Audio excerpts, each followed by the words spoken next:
1999년 4월 20일 콜로라도의 그 리틀턴이라고 하는 작은 도시에 있는 컬럼바인 하이스쿨에서 총기 난사 사건이 있었습니다.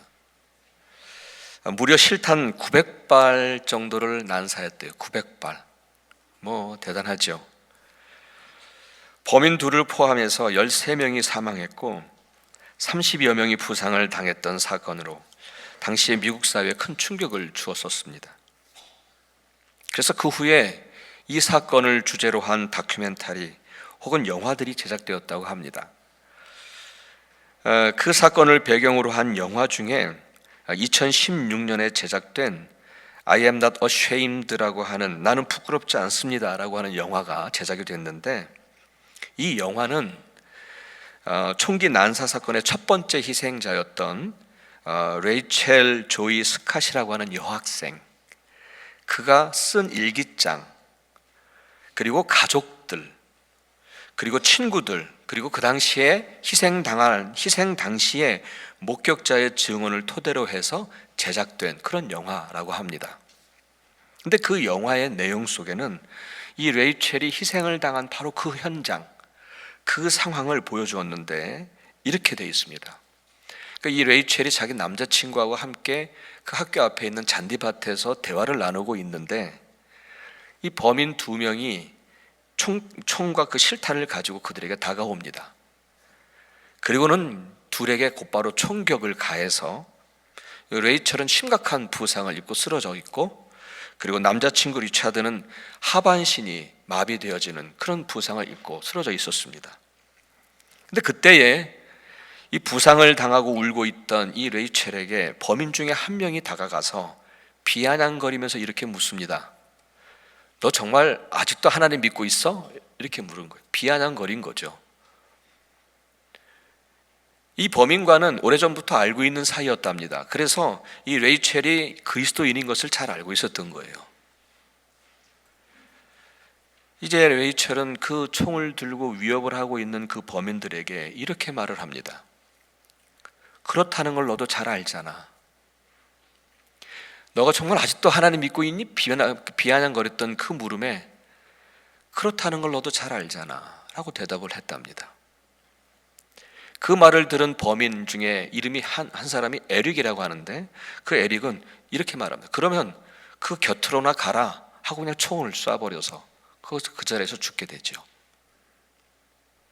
근데 이 대사, 그 현장에서 있었던 이 대사에 대해서 루머가 있다, 루머이다 아니다 말하는 사람들이 있더라고요. 저도 이것저것 다 찾아봤더니 다른 루머들도 있긴 있더라고요. 근데 이 대사에 대해서 루머라고 하는 사람들도 있었지만, 근데 사실 그 영화 제작에서는 이야기하기를 이 대사는 그 레이첼과 그 범인이 대화하고 있는 바로 옆에서 다 들었던 그 남자친구, 그 리차드가 증언한 것이라고 합니다. 사실이죠. 이 레이첼이 그 루이지애나에 살고 있는 이모를 방문했었답니다. 그때의 이모가 그 일기장을 선물을 해줬는데, 그 일기에다가 자기의 그 삶을 쭉 썼을 거 아니에요. 근데 그 일기장에 이런 내용이 써 있었답니다. 예수님이 나에게 생명을 주셨으니 내 생명 역시 주님께 드립니다. 이런 그 내용이 썼답니다. I am not ashamed. 나는 예수 믿는 것 부끄럽지 않습니다. 내가 어떤 위협 속에서도 나는 예수를 믿는 것을 당당하게 말할 수 있습니다. 여러분, 레이첼뿐이 아니죠. 지구상의 곳곳에는 여전히 수많은 그리스도인들이 단지 예수 믿는다는 것 때문에 예수를 부끄러워하지 않아서 그들은 기꺼이 순교자처럼 죽어가고 있습니다. 사랑하는 여러분, 우리가 예수를 믿는다는 것이 내 삶의 어떤 액세서리 정도인가요? 예수님이, 그리고 그분을 믿는 믿음이 그저 내 편한 대로 내 상황에 따라서 뗐다 붙였다 하는 정도인가요? 만일 그것이 아니라면, 우리가 진정한 그리스도인이라면 우리는 그 어떤 위협적인 상황에서도 나는 예수를 믿는다라고 말해야 합니다. 어떤 상황에서도 나 예수 믿는 것을 부끄러워하지 말아야 합니다. 여러분, 우리의 진정한 부흥은 뭡니까? 그거는 그 믿음으로 돌아가는 거예요. 그리고 우리 교회의 진정한 부흥도 단순히 교인 숫자 늘리는 것이 아닙니다. 초대교회로 돌아가는 거예요. 그 어떤 위협 앞에서도 예수를 부끄러워하지 않았고 죽음 앞에서도 예수를 버리지 않았던 바로 그 초대교회로 돌아가는 것입니다. 우리 믿음의 원형이잖아요. 교회의 원형인 그 초대교회로, 그 모습으로 돌아가는 것이 진정한 부흥이라고 믿습니다. 오늘 본문에서 보면 스데반이 나옵니다. 그는 초대교회 첫 번째 순교자로 알려져 있지요. 오늘 본문을 읽으면서 스데반의 모습을 상상해 볼 수 있었습니다. 여러분도 이렇게 성경을 쭉 읽다 보면 모습이 상상이 되잖아요. 근데 그 모습을 상상하면서 그가 보여준 진정한 그리스도인의 모습, 그것이 우리 안에 있었으면 좋겠다, 그런 바람이 생기는 거예요. 물론 우리의 현실은 초대교회 상황과는 많이 다르지요. 하지만 그가 보여준 진정한 그리스도인의 모습, 그가 보여준 주님을 섬기는 그 아름다운 모습을 우리도 본받았으면 좋겠다 하는 생각을 하게 됐습니다. 저는 오늘 본문 속에서 스데반, 그는 어떤 사람이었나, 그는 어떤 그리스도인이었나를 세 가지를 찾을 수 있었습니다. 첫 번째는 8절에서 보았어요. 8절에 따르면 그는 이런 사람이었답니다. 은혜와 능력이 충만했던 사람이라고 기록하고 있습니다. 그는 은혜와 능력이 충만했던 사람입니다. 그는 은혜가 충만했어요. 그는 은혜가 충만했어요. 예수 그리스도를 통해서 주신 그 하나님의 은혜가 그의 마음과 영혼에 충만했다는 거예요. 그 당시 유대인들 중에는 니고데모 아시지요? 그 사람처럼 어찌하여야 영생을 얻을 수 있겠습니까? 영생에 대해서 관심을 가졌던 사람들이 많이 있었던 것 같아요. 그런데 스데반은 부활하신 예수님을 만났잖아요. 부활하신 예수님을 만났을 거예요. 그리고 나서는 그는 영생의 은혜를 확신하게 된 것 같아요. 그는 정말 은혜가 충만했던 사람이었습니다. 그래서 그는 집사의 직분을 받아서 기꺼이 주를 위해서 살겠다고, 즐거이 헌신하겠다고 그 집사의 직분을 받은 사람이었습니다. 그 당시에 예수를 말하면 조롱받고 비아냥거리는 유대인들이 많았겠지요. 그러나 그는 은혜가 충만했기에 예수님을 말하는 것이 부끄럽지 않았습니다. 그분이 나에게 생명을 주셨는데, 그분이 당신의 생명까지 나에게 주셨는데 그분임을 확실하게 믿었기에 예수님을 그리스도라 전하는 것이 부끄럽지 않았습니다. 예수를 그리스도라 말하는 것을 당당하게 전하게 됐던 거죠.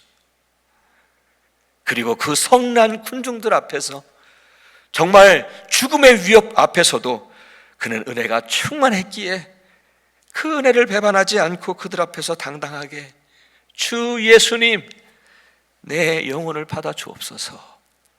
그는 마지막 순간까지 예수님의 이름을 부르며 그는 순교의 길을 갔습니다.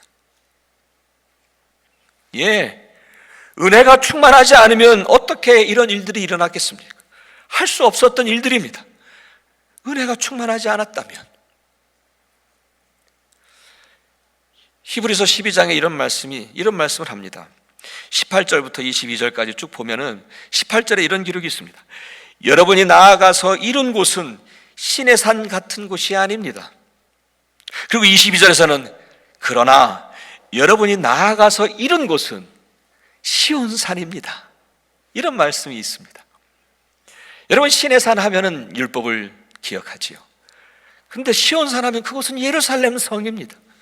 하나님의 은혜가 늘 함께 있었던 예루살렘입니다. 그래서 신의 산은 율법을 의미하고 시온산은 은혜를 의미한다고 해석할 수 있습니다. 그렇습니다. 우리는요, 신의 산으로 가는 사람처럼 그렇게 의무적으로 그렇게 벌벌 떨면서, 여러분, 이스라엘 백성들이 신의 산으로 나아갈 때 얼마나 벌벌 떨었습니까? 정말 의무적으로 해야 하니까 가긴 가는데 얼마나 벌벌 떨었어요. 그렇게 우리는 하나님 앞에 나아가는 사람들이 아닙니다. 우리는 예수의 피가 뿌려진 의인들과 수많은 천사들이 함께 축하 행사에 참여하게 될 그 은혜의 자리로 나아가는 자들입니다. 그래서 우리는 더 이상 신의 산에 있는 사람들이 아니에요. 율법에 따라서 억지로 의무적으로 주께 봉사하고 헌신하는 자들이 아니라는 얘기입니다. 우리는 시온산에 있는 사람들입니다. 그래서 우리는 그 은혜가 충만하여 예수의 은혜 때문에 즐거이 주를 위해서 살아가고 주를 위해서 죽어가는 그런 진정한 헌신된 자들입니다. 아멘. 그렇게 은혜가 충만하니 삶의 능력이 나타납니다. 삶의 이야기들이 달라져요. 하나님의 능력이 내 삶에 나타나서, 구체적으로 나타나서 삶 속에서 기이하게 이루어 가시는 그분의 이야기로 내 삶을 채워갑니다. 내 이야기로 내 삶의 인생의 길을 채워가는 게 아니라 그분이 내게 행하신 그분의 이야기로 내 삶과 내 인생을 채워간다는 거예요. 그래서 아무리 입을 틀어막으려고 해도 내가 보고 들은 것을 말하지 않을 수 없노라. 그렇게 삽니다. 그렇게 삽니다.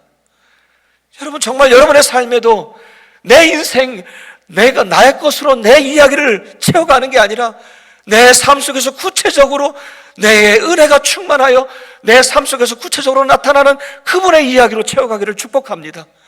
그러면 기이한 일들로 가득 차서 말 틀어막아도, 입을 틀어막아도 계속해서 그분의 이야기만 나가는 거예요. 내가 보고 들은 것을 말하지 않을 수 없노라. 삶의 이야기 속에 간증들이 나아가는 거예요. 이렇게 은혜가 충만하니 스데반의 입을 막을 수가 없는 거예요. 사랑하는 여러분, 우리는 믿음으로 예수의 피가 뿌려져서 우리는 영생의 은혜를 입은 자들입니다. 그 은혜가 여러분의 마음과 영혼에 충만하여져서 I'm not ashamed, 나는 더 이상 부끄럽지 않습니다. 예수의 이름을 부끄러워하지 아니하며 남은 때를 그분을 위하여 기꺼이 드리며 기쁨으로 헌신하는 우리 모두가 됐으면 좋겠습니다. 아멘. 두 번째로 스데반은 어떤 그리스도인이었는지 10절에서 보시면 이렇게 말합니다. 그는 지혜와 성령으로 말하는 사람이었다고 말합니다. 지혜와 성령으로 말하는 사람. 9절을 보시면 스데반과 논쟁을 했던 사람들이 어떤 사람들이었냐면 리버디노 회당에 소속된 사람들이라고 되어 있습니다.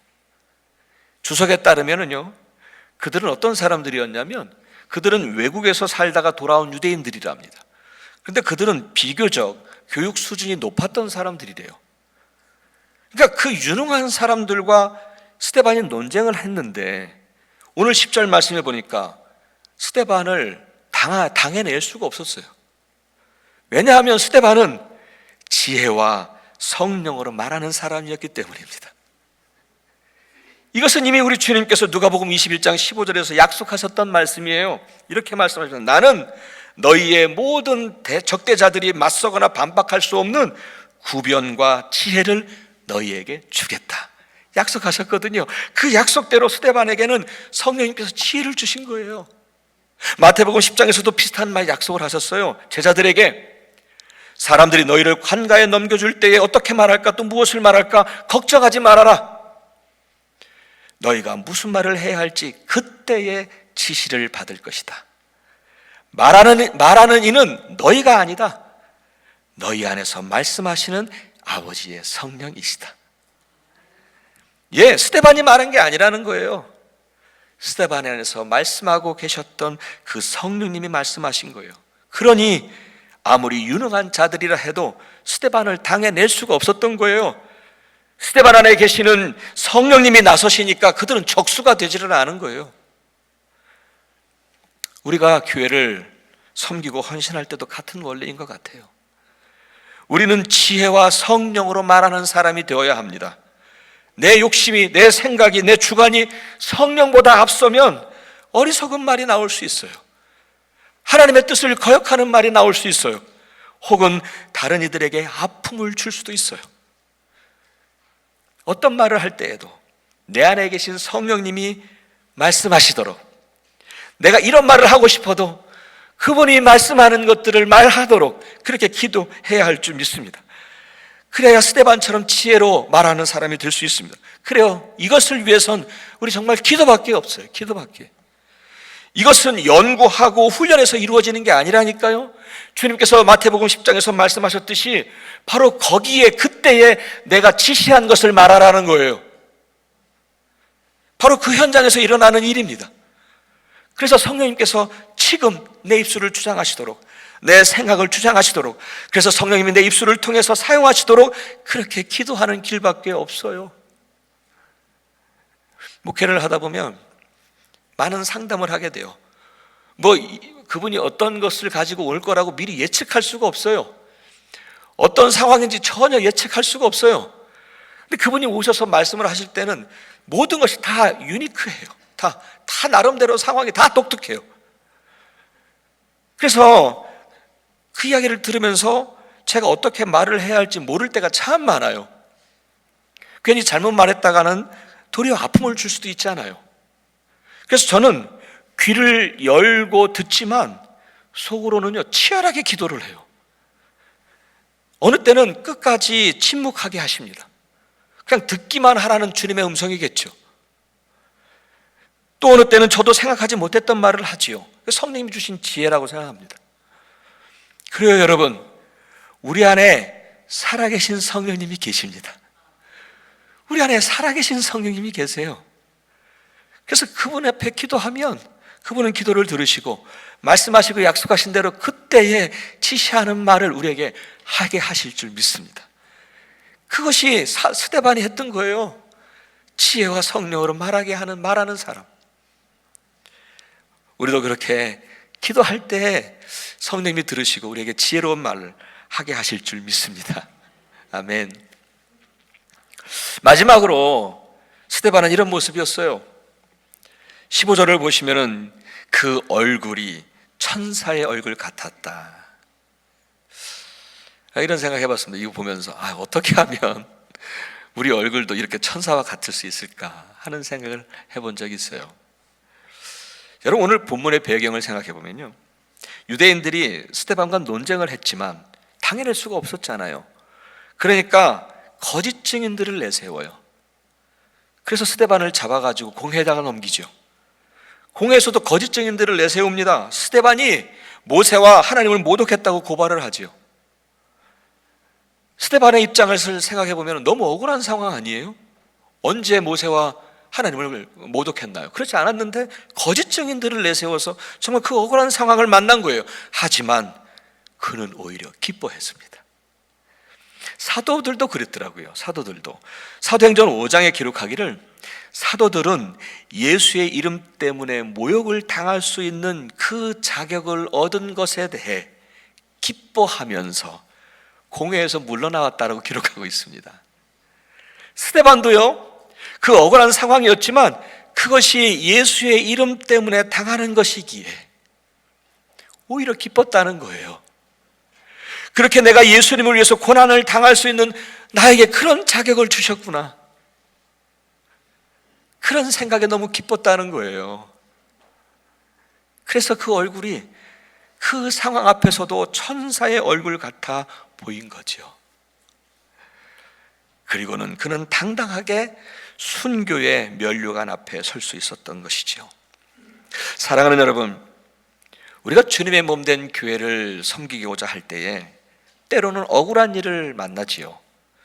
때로는 마음 상하는 일도 많으실 것입니다. 하지만 주님 때문에 참는 것에 기뻐하십시오. 그 일을 감당할 수 있는 자격을 내게 주신 것을 오히려 기뻐하며 감사하십시오. 아멘. 그것은 주님을 위하는 것이기 때문입니다. 그러면 봉사하는 우리들의 얼굴이 달라질 것 같아요. 그렇죠?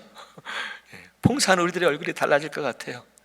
여러분, 여기서 스데반이 항상 천사와 같은 얼굴이라고 말하지 않아요.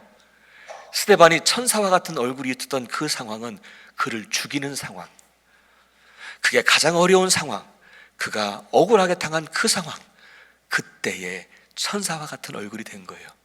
우리도 주를 섬기다 보면 그런, 늘 천사와 같지는 않겠지만 얼굴이, 그런 어려운 상황을 만나고 억울한 상황을 만나고 때로는 아픈 상황을 만날 때 바로 그때 여러분의 얼굴이 하나님께, 주님, 내가 주님을 위해서 이런 일을 당할 자격을 내게 주셨으니 감사합니다 하고 그때 여러분의 얼굴이 환하게 천사와 같았으면 좋겠습니다. 아멘. 그때 얼굴이 울그락 불그락 이거 내가 내가 돈 받고 하나? 그렇게 하지 마시고 바로 그때 오히려 천사와 같은 얼굴로 그렇게 주를 섬겼으면 좋겠습니다. 사랑하는 여러분, 이제 말씀을 마무리하려고 합니다. 우리가 주님을 섬길 때 스데반과 같지는 못하지요. 우리는 그렇게까지는 못하지만, 그러나 그가 보여준 그 아름다운 모습으로 우리의 삶의 마침표를 찍을 그때까지 우리 사랑하는 주님의 교회와 그리고 우리 주님을 잘 섬겼으면 좋겠습니다. 정말 하나님의 은혜가 우리 가슴과 영혼에 충만해서 기쁘게, 지혜롭게, 그리고 담대하게 우리 주님을 전하고 그분을 섬기시는 우리 모두가 되기를 우리 주님의 이름으로 축복합니다. 기도하겠습니다.